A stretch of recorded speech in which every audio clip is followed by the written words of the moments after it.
Umuulan. Lakas ng kulog, besh. Oo, malakas dito yung ano, yung kulog. Bakit? Iwan ko ba? Umuulan na ba?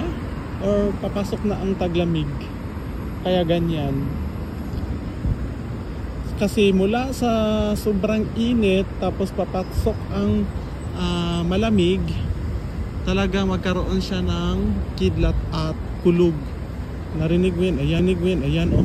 Yan, malakas diba? Talagang malakas ang kidlat at kulog. Nakakatakot, no? Sige na. Yan, bes, umuulan na, bes. Tingnan mo yung sasakyan. Nabasa na.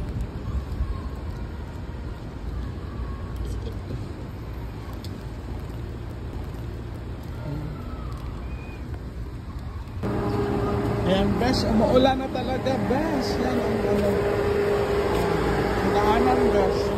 Basa na tubig. Akala ko ano lang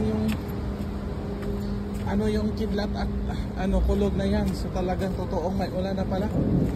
Yan, malakas yung malakas yung kulog.